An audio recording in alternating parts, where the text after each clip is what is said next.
Well, hello everybody. I'm Abby from Drop Bio Health, and it's my pleasure to welcome you to today's event on One Habit to Rule Them All with Moira Junge from the Sleep Health Foundation. We're here to support you to live a longer and healthier life. Drop Bio hosts free, regular events with medical and holistic health experts to provide you with the information you need to take charge of your well-being. Our finger prick at-home blood test gives you the power to understand what's happening in your body and what you should do to improve your health and well-being. Click on the link in the chat box to find out more.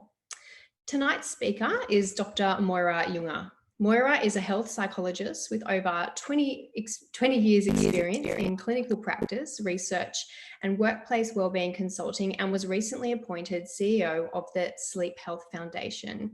Welcome, Moira. To start, can you tell us a little about your background and how you became the inaugural CEO of the Sleep Health Foundation? Yeah, thank you. Thanks, Abby, and thanks for inviting me tonight. It's an absolute pleasure. And so originally I was a registered nurse. I worked for 10 years at the Alfred Hospital in Melbourne as a nurse. But during that time, quite early on, I realised I wanted to do more preventative work and I really enjoyed the psychology side of it. So I became a psychologist.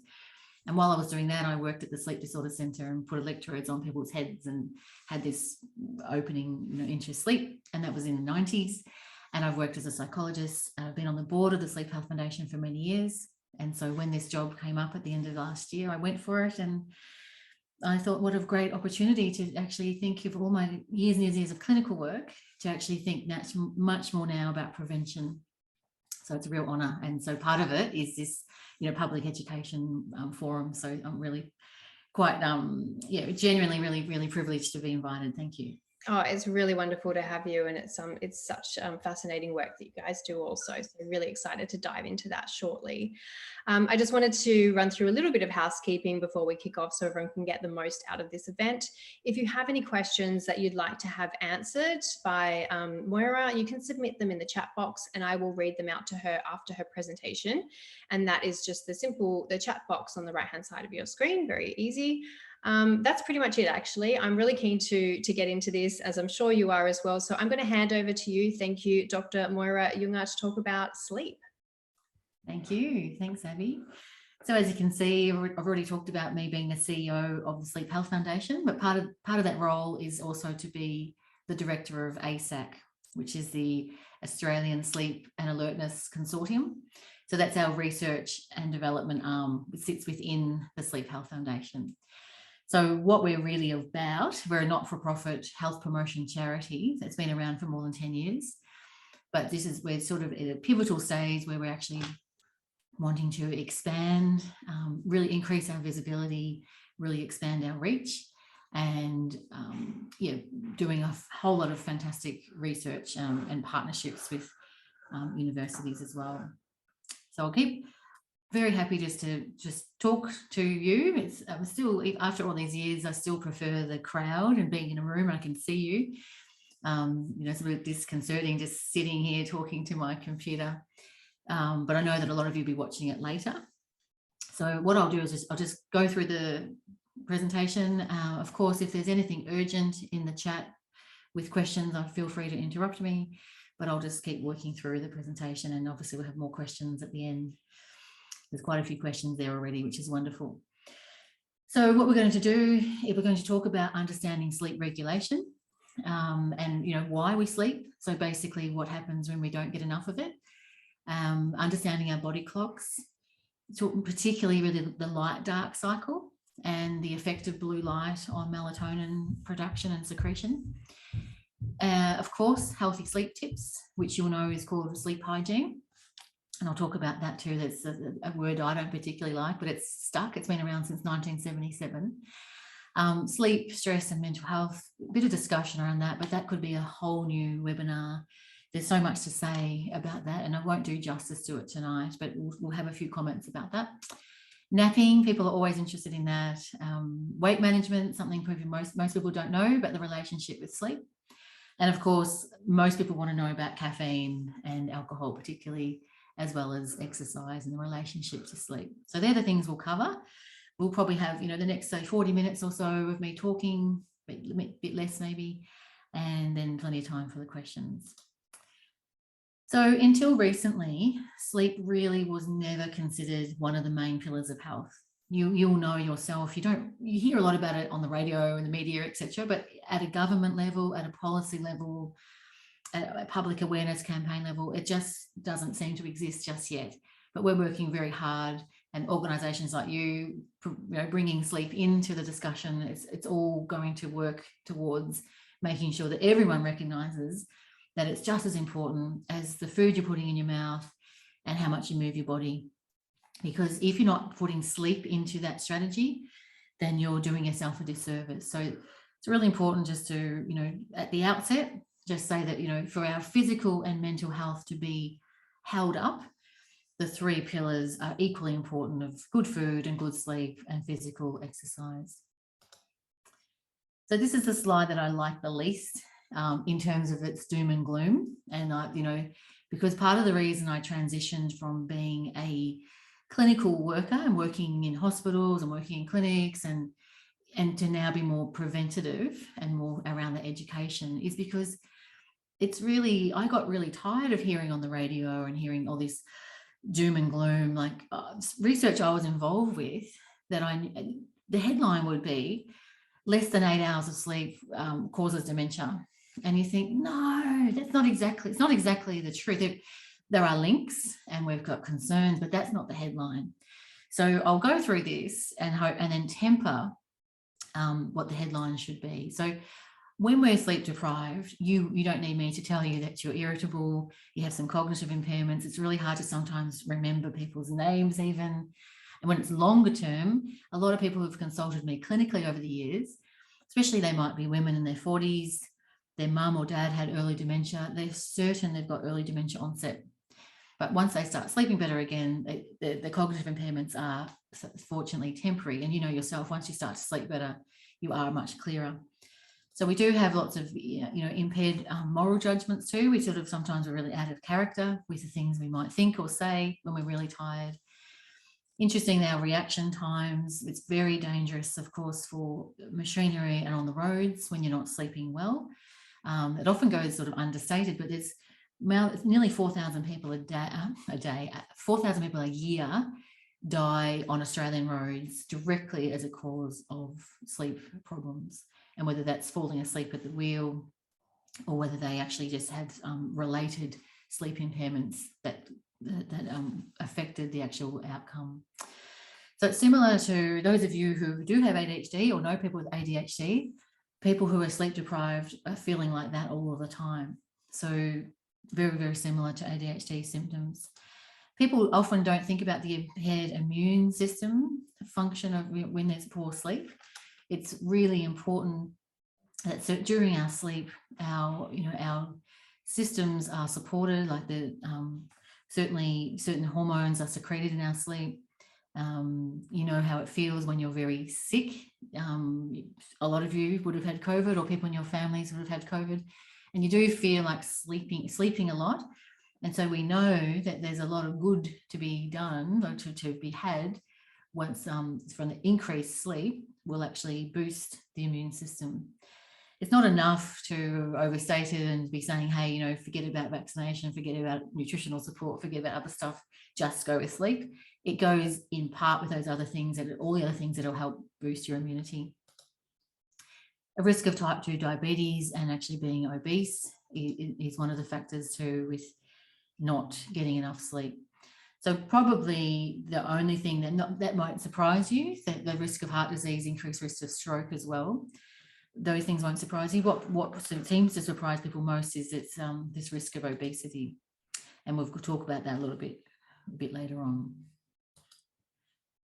I think it's really important to, at the outset, to talk about how much sleep that we need, because that's a sort of a hotly contested issue. And I've done a lot of media since coming into this role. I've always done a lot of media, but I've done it a bit more in the last 2 months. And I'm not sure whether you heard about this article that was maybe about a month ago, and talking about people who are elites. They called it, the headline was elite sleepers. And so I think it was ABC wanted me to talk about it. And I was first of all saying I don't want to use the term elite sleepers, because I don't think people who are sleeping 3 or 4 hours should be called elite. I think we can put them in a category of short sleepers, but I don't want to have any kind of mechanism which puts a word to sort of make that a badge of honor, because we know this is data from, or recommendations from our counterparts in the USA, the National Sleep Foundation. They're much better funded than the Sleep Health Foundation. They've got, look up their website as well as ours. I'll talk about that when I talk about the resources later. But they put out this lovely graph, and I'll talk to here mostly the adults. Probably most people listening are between 18 and 64. So 7 to 9 hours is what we say in Australia too, that most adults need across the life, across the 24 hours.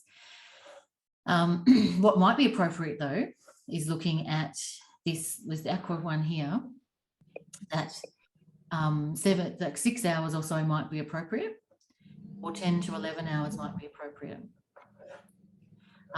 So people who get between 6 and 11 are all considered within the normal range of sleep.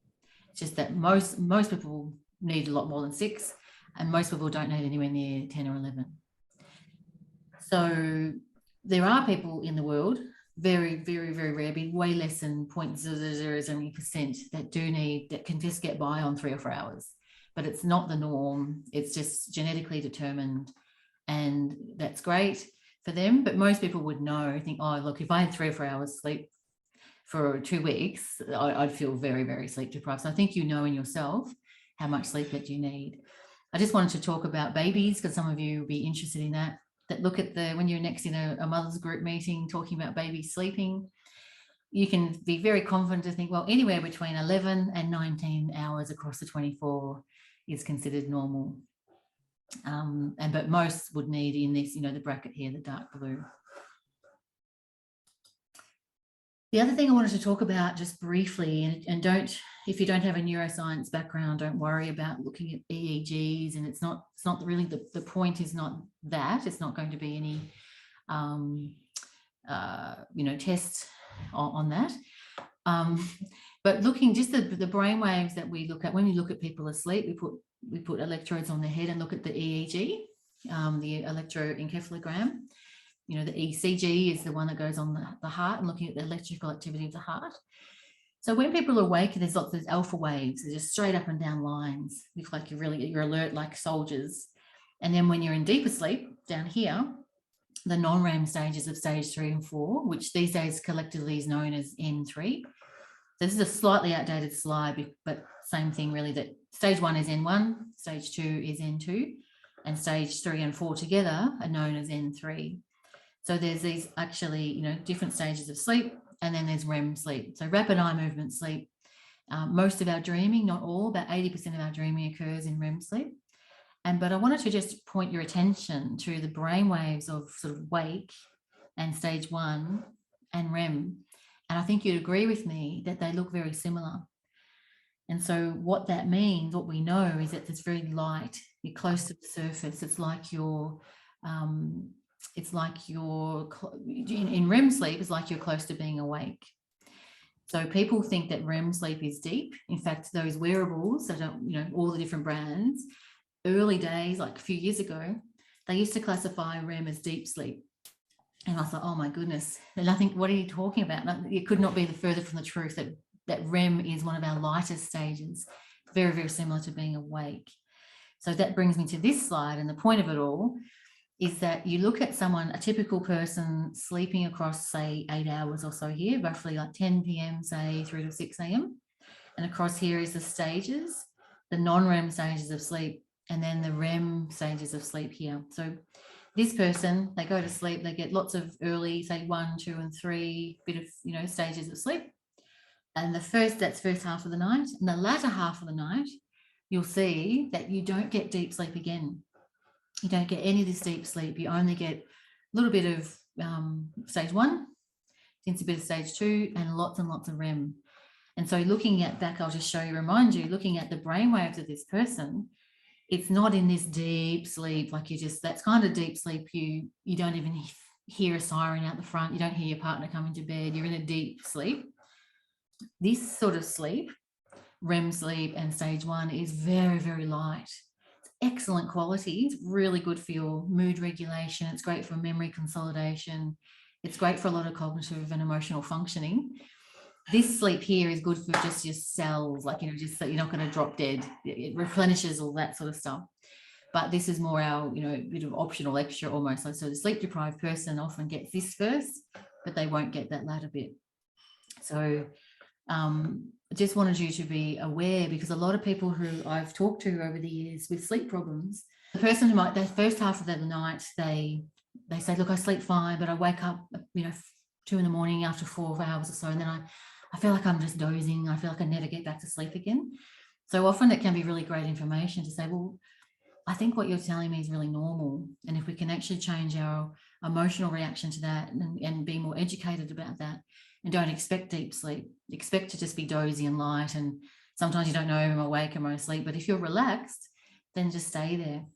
But if you've been there for ages and you're frustrated and you might as well, you actually have to get up out of bed, go and sit somewhere else, wait to be sleepy and tired, and then come back to bed at that point. I've got a small video here just because I wanted to just introducing this idea of how we sleep and how is sleep regulated before we get on to what we can do about it.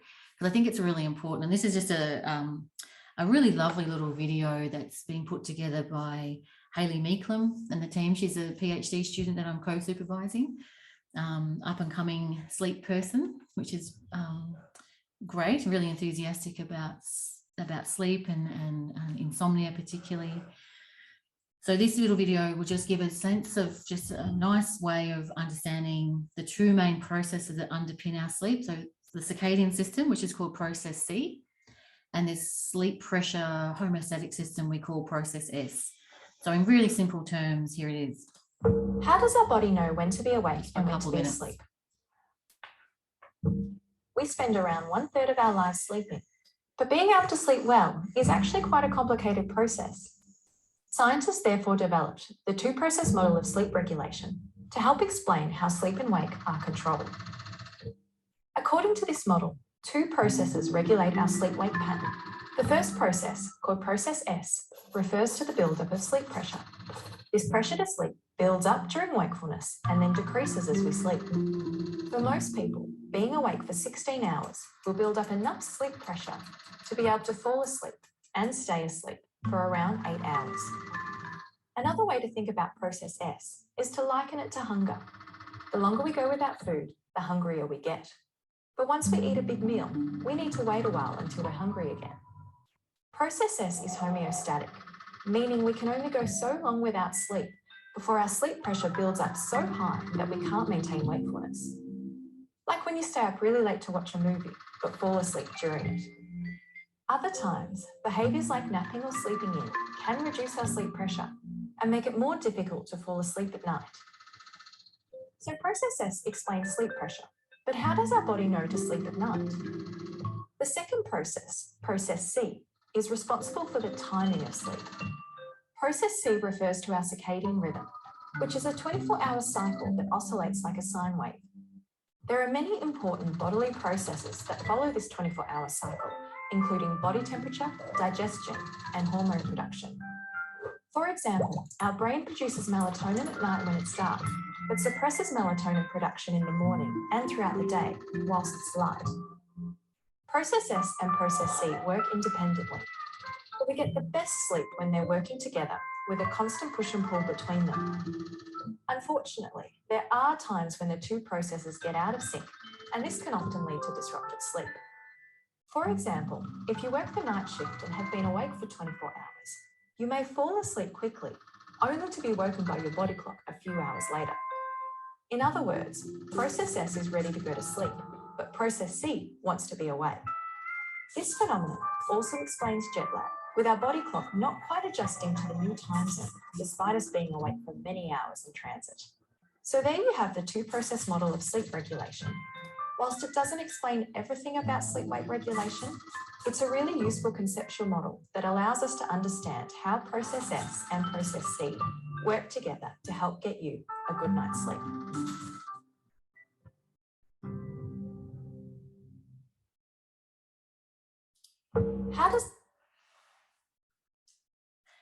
So I want to, that's just a way, rather than me explaining for a few minutes, it's good to have that in your heads. The takeaway, the most important things are that we are nothing without the light-dark cycle. So we actually need to really understand for ourselves that melatonin is secreted in response to darkness. So you need to be in dark conditions.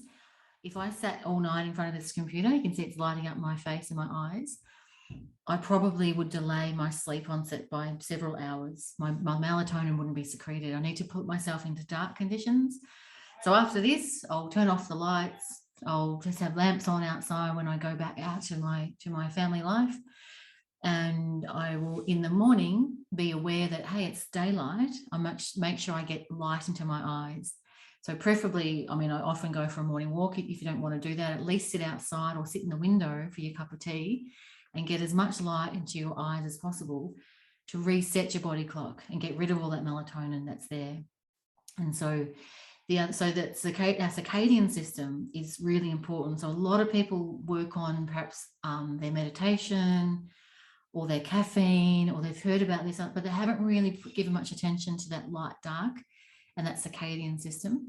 And the other factor is that knowing about sleep pressure, you have to have as high as possible to get the best sleep possible. So it's like if you've got a toboggan and you just think, oh, I can't be bothered walking up the high hill, then you go a little hill and you get a little ride. But if you go up to the higher one, you'll get the longer ride. So similarly with sleep, you've got to wait to be sleepy enough. You know, that's what, so if you're an 8-hour sleeper, you need 16 hours of wakefulness, like sleep pressure, to get that.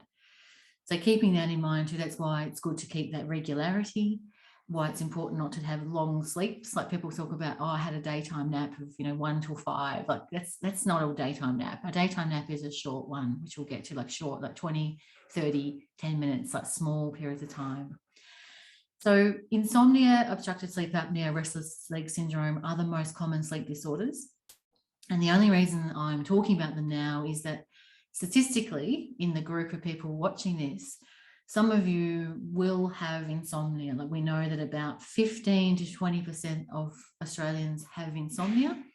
Way more than that don't sleep all that well all the time, but they don't have insomnia as a condition, because insomnia is either difficulty getting to sleep or staying asleep or waking up too early, but it's most nights of the week, and it's been for 3 months or more. Usually, by the time I see people, or by the time people actually talk about it with someone, it's been usually months and years.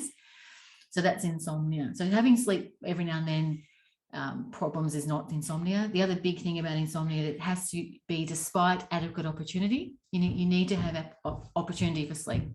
So if you're a new mum or a new parent, that's not insomnia. You just haven't got opportunity for sleep. So it's not that you all got the sleep problems. It's just that the circumstances are. And the other thing is it has to be causing marked distress. So distress to your occupational functioning or your social functioning. So basically your quality of life. Obstructive sleep apnea.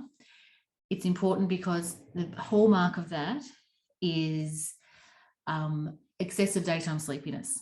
So someone who's really, really sleepy, not just tired, like you actually feel like you're sleeping, you feel like you're going to fall asleep in meetings, you're falling asleep at the wheel, falling asleep watching shows that you actually quite like, or coming home and just collapsing on the couch and falling asleep. When you unintentional naps is excessive daytime sleepiness. And a lot of people, particularly obstructive sleep apnea, most people are loud snorers.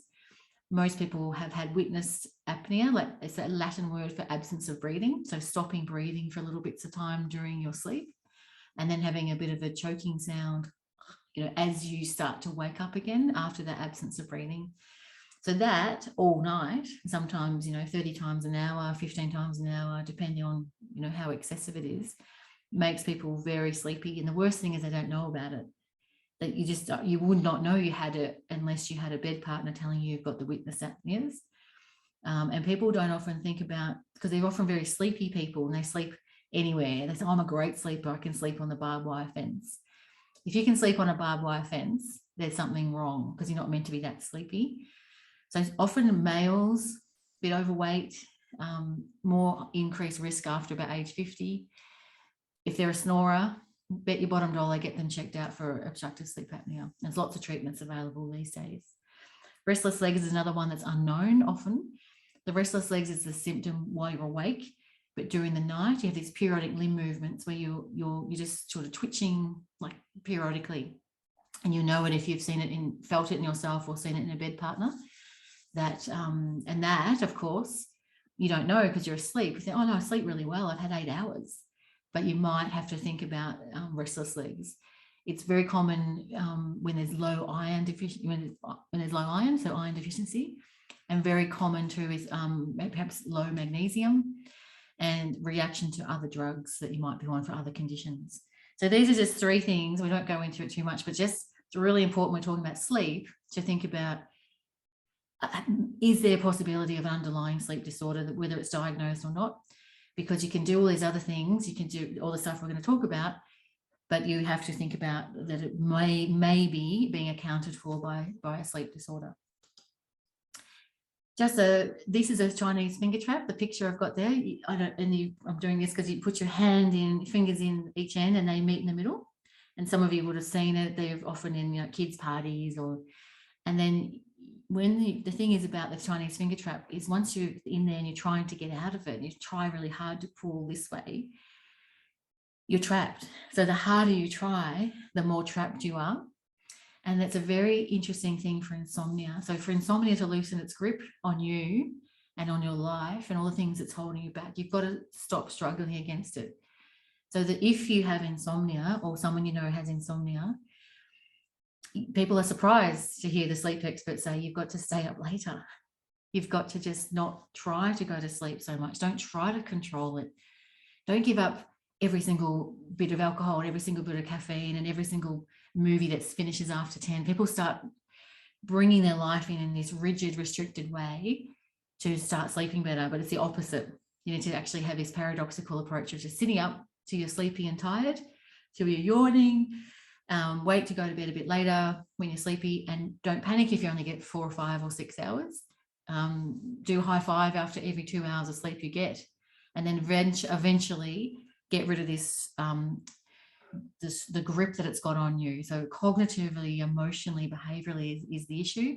And the problem with insomnia, those sleep hygiene lists that we'll talk about, they're for the general public. They're for people who just generally know how to sleep better and good healthy sleep tips. It's not for the person who's already got a sleep-specific anxiety and really concerned, because those things will sort of spectacularly backfire because you put a lot of effort in. And once you we call it sleep effort. Once you hear someone putting sleep effort in, you know that there's a problem that'll just keep perpetuating. So you need to actually be really mindful of that. Tell that to people, spread the word, because it's surprisingly hard for us to get that message out. I've tried for a lot of time. I'm speaking publicly about this since about 2009 or so. And it's just really hard to get that message out that if you've got insomnia, don't try to sleep. Actually take a step back and address the anxiety about it. Cool your jets about the panic of not sleeping.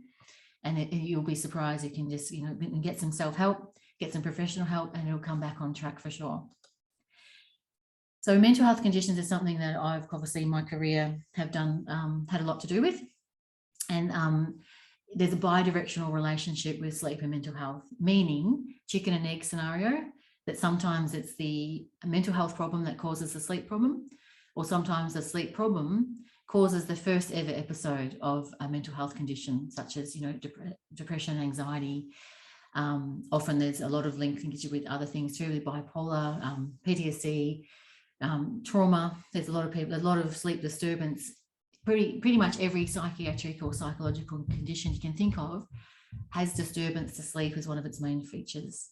So it's a big thing. So we just got to understand, until 2013, everyone pretty much assumed that this person with a sleep problem, it was merely a manifestation of, they're just depressed or they're just anxious. And yes, a lot of the time that's true, but there's a lot of recognition now. In fact, the way we classify it in our, when we diagnose, that it doesn't really matter which one came first. If someone's got depression and anxiety and sleep problems, everyone knows now, medical staff and psychological staff, that you've got to treat both of them.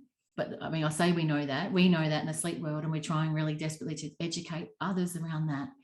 Because when you've gone through Australia, UK, probably everywhere in the world, USA is the same. We've done research recently to look at GPs and psychologists working in Australia have had on average 1 hour of sleep training across their undergraduate and postgraduate. And if 1 hour is the average, there's a whole lot of people with a 0. And a lot of people have had a bit more because they might have gone to, say, a Monash or a Flinders or University of Sydney that got a lot of sleep focus. Most people don't know much about it, and they think that the sleep hygiene is everything, and it accidentally upsets the apple cart because it's not everything. It's actually, you need to address this, case by case. You need to talk about sleep in its own right. So, as I said, we're going to talk about this, that it's really hard to regulate your weight if you're not getting enough sleep. So a lot of sports psychologists and exercise physiologists are talking about like sleep in and win, like getting teams to not do those early trainings anymore, and getting people to actually think you're getting much better condition if you get much more sleep. So it really affects, when you've got this disruption to sleep, it disrupts the hormones, the neurotransmitters like the ghrelin and leptin, which regulate telling our body when we're full, when we're hungry, and our appetite. So, of course, there's that disruption to hormones, but of course, when you're sleep deprived, you're so tired and you feel so out of whack that you have this craving for, carbohydrates and high density, high saturated fats, which is also just not good choices, and it's not good for your energy either. So lack of sleep can also mean you're super, you're very sleepy, very tired. And ironically, we know that food is for fuel, but too much food is bad fuel. Like it's actually like putting bad petrol into the car. Like it just doesn't go so well. And ironically, too, people who are super sleepy, they have some conditions such as, some types of hypersomnia, like narcolepsy or chronic fatigue syndrome. Some of the research, it's not, I haven't got a slide on this because this is anecdotal, really. It's emerging evidence that fasting, not eating so much, will actually help with your alertness. So people who they think, oh, you know what, I actually just stopped. I don't eat as much anymore. I eat quite minimally. These people with hypersomnia, so it's sleepy people, and it really helps. It helps increase their energy quite a lot because they're not getting that sort of that low with especially after carbohydrates. Just check I didn't miss one. So sleep hygiene, as I said, it's a term I don't really love. And it's just a word that was stuck. This guy, Peter Howry, who's passed away now, he just sort of made it up and it stuck in 1977. So it really just refers to habits and practices that are conducive to sleeping well on a regular basis.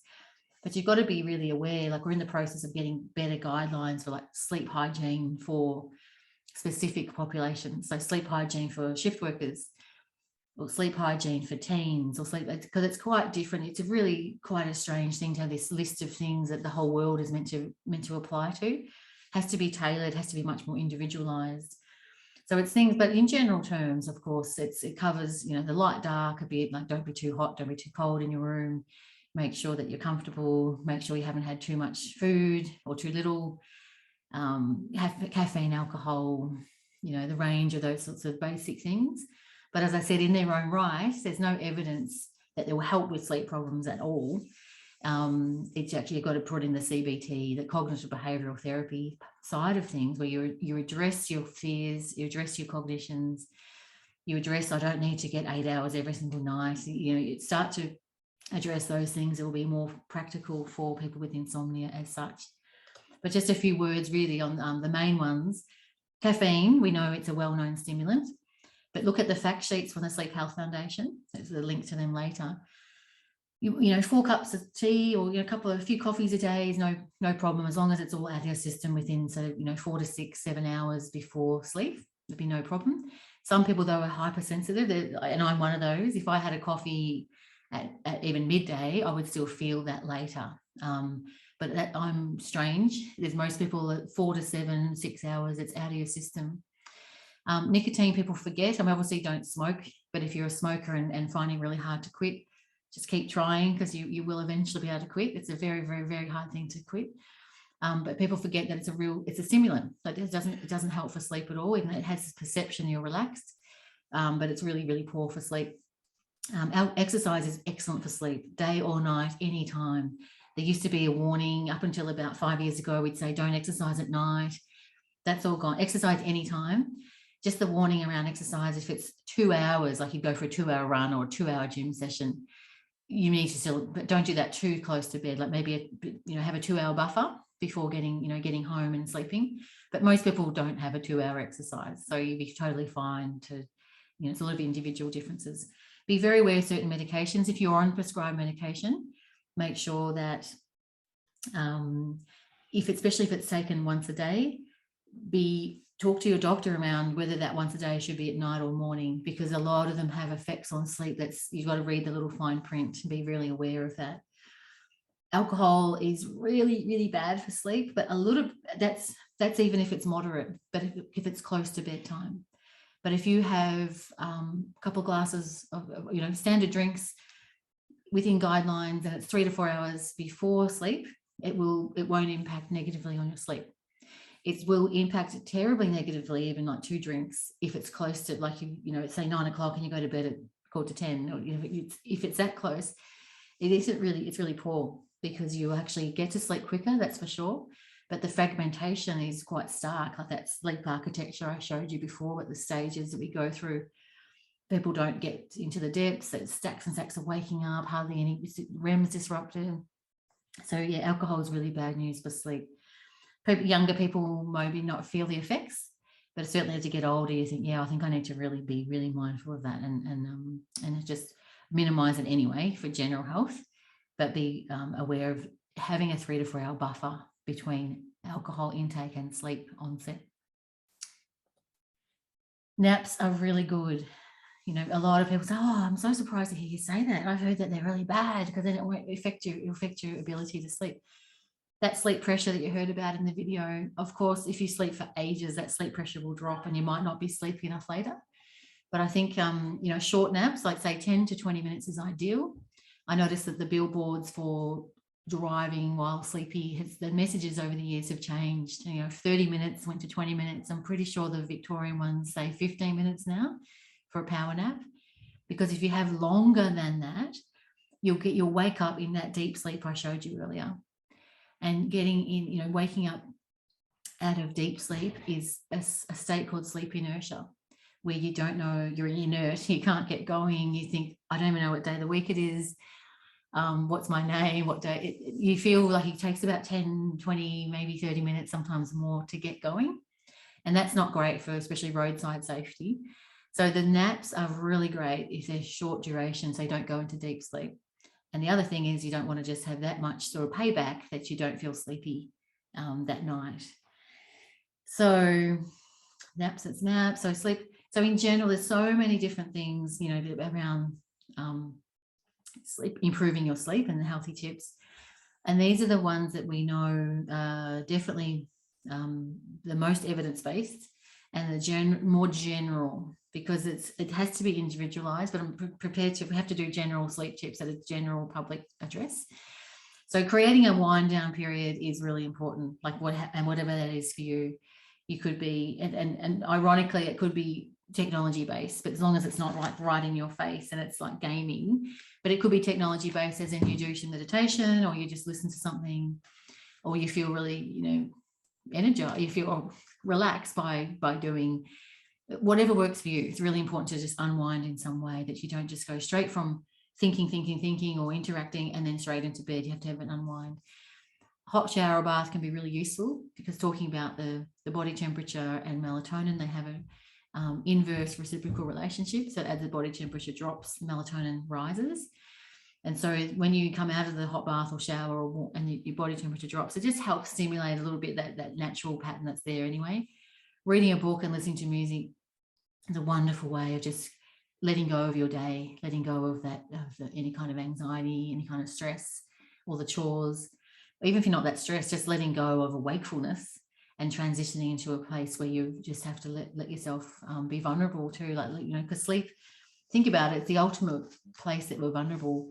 As animals, if we weren't in our houses, we're much more vulnerable to prey when we're asleep. And so the same mechanisms work for even the pressures of work. It's like a predator, and deadlines, and that meeting tomorrow, or that relationship that's going so badly and you can't stop thinking about it, all the tensions that you've got. You want to be able to just let them go and let yourself rest, to have the strength to deal with all the stresses that you've got to deal with anyway. So writing down worries can be really important. It's a diarising, journaling, can be whatever you want to do with that. You can just talk it. Sometimes I might just voice record, like actually just externalize it in any way.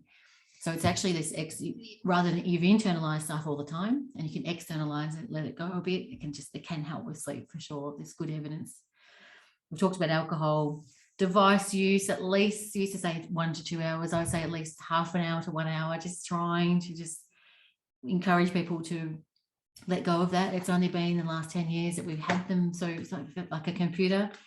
So don't have visual access to a clock or time. Don't have these. If it has to be in your room, don't have it in reach. I don't want you looking at what time it is, because it actually just sets up this too much cognition, too much stimulation. It's really good to think, well, I don't know, I've got an alarm set, that's all I need to know. If it hasn't gone off, it doesn't matter what time it is. People say, but I want to know how much hours I've got left. Or it just usually just constitutes this vicious cycle of more and more worry and frustration. And of course, sleeping in as dark a room as possible. I notice there's a question coming up about that. It is really important. And I think we do our kids a disservice if we let them sleep in the light all the time. Encourage children and adults to start sleeping in dark conditions, because that's what we're designed to do. And that's what we need to do to have better quality sleep and better health. So in a nutshell, I want you to maximize your sleep drive. And you know what I mean? You have to be sleepy as possible. You work really hard, get all your stuff done, be tired and sleepy, and then you get your better to a bog and run. You just have a high sleep pressure. Your sleep drive needs to be high. So don't sort of don't do much. The teenagers are not doing anything. No wonder they don't feel like sleeping. They haven't really let themselves get to a high sleep pressure. Might have had too many little naps. And understanding and nurturing your own body clock is super important. So understanding what we mean by that you need to promote melatonin in the evening, and you need to shut off melatonin in the day. So light, bright conditions in the daytime and dark conditions at night in the pre-bed period too. So minimizing those internal disruptions. So whatever they are for you, sometimes it's mental stuff, sometimes it's pain, sometimes it's that sore shoulder you haven't got sorted yet. Sometimes it's just that too much booze, too much caffeine, not enough food, too much food, whatever those internal disruptions might be. I want you to minimize external disruptions. So everything from noise, light, children, pets, all those sorts of things, get that stuff sorted. Be proactive. Don't wait it doesn't have to be all at the hands of professionals or waiting till you're really bad. Proactively, responsibly sort of set up this stuff, knowing how important it is for your sleep. And it's really have a great return on investment for your health. And the final thing, it sounds a bit sort of glib almost, or naff, that develop a positive attitude to sleep, but it's actually one of the most important. After all my years of experience, I'd say this is it is my top 5 tip. And it means both prioritize it, understand it's important, like that because it just won't ever go that well, or you won't get enough if you don't really value it and understand the value of it, how important it is. But the other part of it is, so not only those people who, sleep when I'm dead, or just, I don't care about sleep. I implore them to get a positive attitude to sleep. But I also implore the person who thinks they're a poor sleeper, who really labels themselves, lost confidence with sleep, or just think, I'm a shocking sleeper. That person, I want to develop a positive attitude and think, no, I'll turn it around. I'm actually going, I know what I can do about it. I will start to prioritize it more. It'll take me several weeks or months to turn the ship around, but I'll do that, and I'll really get the benefits from that. So it's in the same way that if you were 30 kilograms overweight, it's going to take a bit of time. So just some resources here. I'm a big fan of any kind of meditation, but obviously Smiling Mind is, Australian, not-for-profit, really great to give them a plug. And they've got fantastic meditations for all ages, and a sleep-specific one too can really help. these guys out of University of New South Wales, you probably know of them because I'm pretty sure that you have an association with University of New South Wales yourself. This Way Up is fantastic. It's free online courses, virtual, remote, anywhere in Australia they can access them, and it's run by clinical psychologists, psychiatrists, researchers, and there's definitely insomnia ones, anxiety ones, depression ones, and other ones. Really important to tap into that. And of course, Sleep Health Foundation, which is what I'm representing, we've got 100 different fact sheets on anything from babies to teens to screens to caffeine. There's just a whole lot of stuff. Just have a look at our website. And that's it. So hopefully it's right on time. Well, we're 15 minutes left for questions. No, that's amazing. Thank you so much, Moira. Gosh, that was just it was so great to really dig into the science behind sleep. I really enjoyed that. And I'm sure our audience did also. And just also to look at the most up-to-date information, because I guess, there's a few potential myths that you dispelled, well, personally for me, around things like exercise at night or napping. So really, really wonderful to have your all of your collective experience and wisdom with us tonight. As you mentioned, yes, we're doing a Q&A now. So if you have a question, please feel free to either there's a Q&A function actually at the bottom of the screen I didn't mention before, or you can just pop them in the chat box. But as we mentioned, we've got loads of questions that have come through from our community at Drop Bio. So I'm going to start out with a few of those and see how we go. So the first question that we had, and some of these we have sort of addressed, but I think it's just good to kind of for recap on some of these questions that got asked quite a bit. What do I need to change or do if it just takes me hours to get to sleep every night? What are the top things I really need to be doing? The top thing would be to change your bedtime. Like if it's taking you hours to go to sleep, you're getting into bed too early. So you need to match the time in bed with the time that you actually get sleepy and tired. And no matter what, initially at least, don't matter that, oh, but I can't do that because it's like 2 a.m. I can't do that. Yes, you can do that. Just get that confidence of remembering how it is to go to sleep without watching the time, just leaning into your body clock. And if you're not sleepy and tired till after 12, then so be it for now. That's what you need to do. Otherwise, you're going to go down the path of knocking yourself out with sleeping tablets or alcohol or other stuff that's just going to create a cycle of a lot of difficulty for you and your health. So if it's taking you hours to go to sleep, definitely, trust me, for free. You don't have to line up and see a sleep psychologist. You can actually think, wow, that is my number one tip for, it's under the heading of cognitive behavioral therapy for insomnia. We call CBTI, which we could do a whole day on another time. But the two main things is this, stimulus control and sleep restriction. So making sure you don't get into bed awake, just get rid of that. So restricting your time in bed awake. And the stimulus control is making sure you don't have all your toys, your laptop and your headphones so much in the bedroom. Because anyone who's had any baby sleep school for babies, the first thing they do is get rid of all the toys in the cot and the books and the mobile, too much stimulation. Just the baby needs to know this is bedtime, it's not playtime. And that you put them in when they're sleepy and tired rather than waiting till they're overtired. So similar things for us as adults. Good to know. So I guess that never really changes, does it? No. So I guess just in the same vein, someone asked us if I'll just come up with the question. Is it bad to stay in bed after trying to get to sleep for so long and feeling restless? And I would take this sort of as more of a once off or once in a while, as opposed to that earlier example of someone who's every night finding it hard to get to sleep. Yeah, I think it's not, I reckon it's not put it in like it's good or bad. It's like, it's what's helpful. Yeah. So for the person who asked the question, like what's helpful or what's unhelpful, that's a one-off. Especially if you lived in a cold place and it's 3 a.m. and it's cold and dark, and maybe you might just be able to stay there and not get up. But you just think about the principles of the conditioned response. You're telling your brain and body that, oh, it's okay, bed is somewhere where I sometimes lie awake. But we want to have a conditioned response that bed is somewhere where I sleep. It's my safe haven. It's somewhere I can't wait to get into. As soon as I get in the covers, I feel like that sleepy feeling's coming.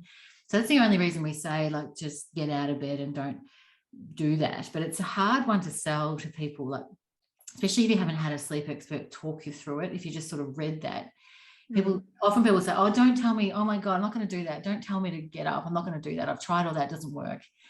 But maybe just think about the principles. So so you understand the principle, think, okay, I get it, and I'll do it sometimes. And so it's the same as principles of, say, drinking alcohol or smoking.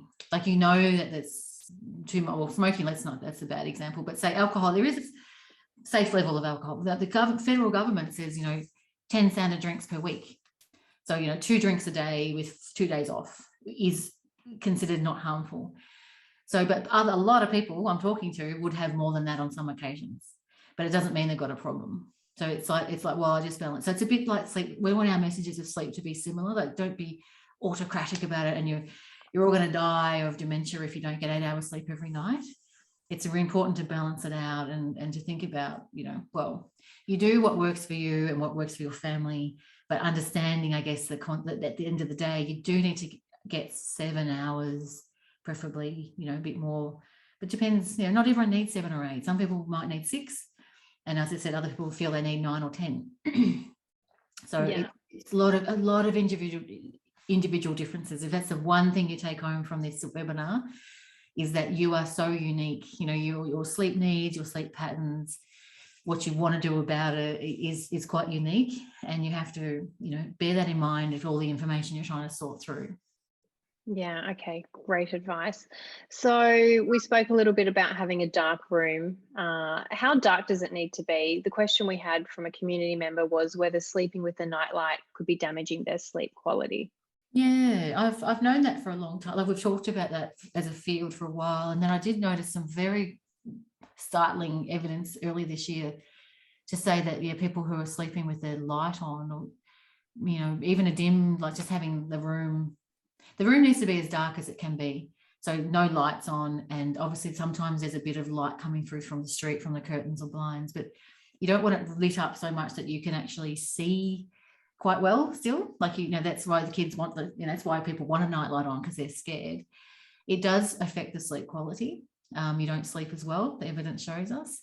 And also there's some concern that it's just not that great for your metabolic health. Like, you're just not getting the good quality. I'm not sure the mechanisms. I'm not a neuroscientist. I should have, it's a paper that I've read, but I can't remember exactly the detail of the mechanism, but it was definitely warning people against, in fact, you can look it up. Sleep Health Foundation posted it as on our socials at some point in February. So there's an article there you could look up, just the stuff we posted in February. You can see that one, that it does say, please start training yourself to sleep in the dark. Okay, we'll share the links for the Sleep Health Foundation with all those amazing fact sheets. Gosh, there's so many and they're so good. And also your socials as well, so people can follow along with those as well. Right. Okay, another question from the community. Someone asks us, is it normal to wake up multiple times a night, and what could be causing those interruptions?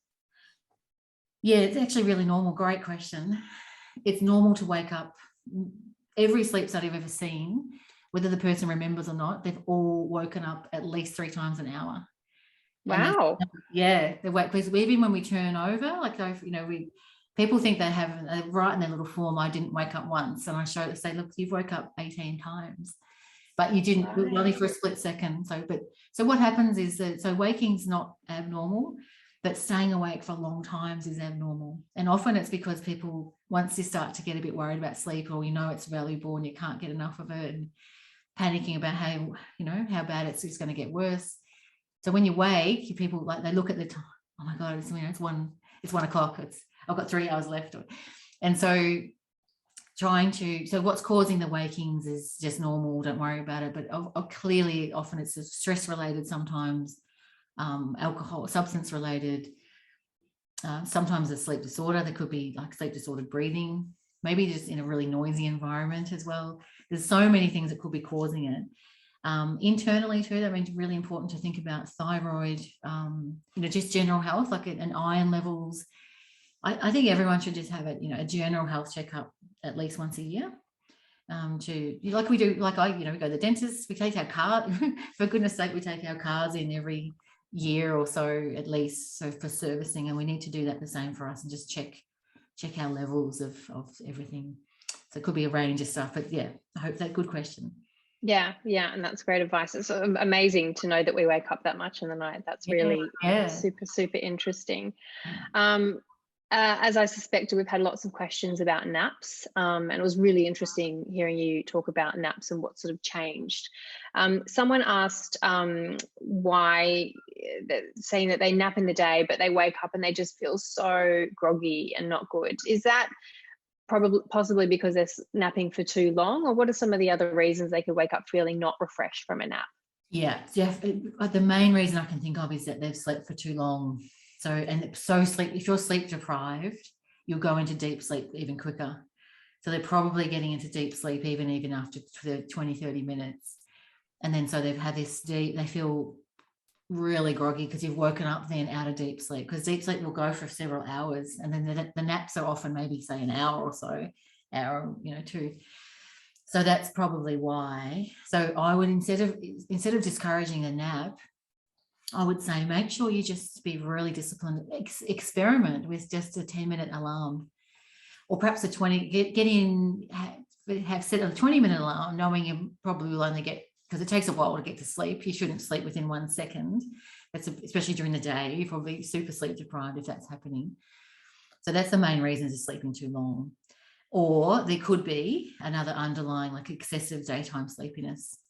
Like that, if the quality of sleep at night is poor because of either restless legs or obstructive sleep apnea, something's happening in your, or nightmare disorder, something's going on. You'd know about the nightmares usually, but those other things like the apnea and the restless legs, people they actually don't know about it. In fact, I didn't. I actually did a sleep study for a friend just to check his equipment. I had no problems. I had restless periodic limb movements in my sleep. I didn't know. I was in my 40s at the time, and I thought, yeah, I'm pretty run down. I thought it was just tired from, kids and running around. And I just went on some iron and got a bit fitter, and it's much better. But I have to really keep an eye on that. But, I didn't know, and I'm a sleep expert. So it's interesting, those things. Sometimes that's, just think to yourself, maybe, am I doing enough with my sleep? If it's not getting back on track, once you've actually had adequate opportunity and you're sleeping more, and then just have a chat to your local doctor.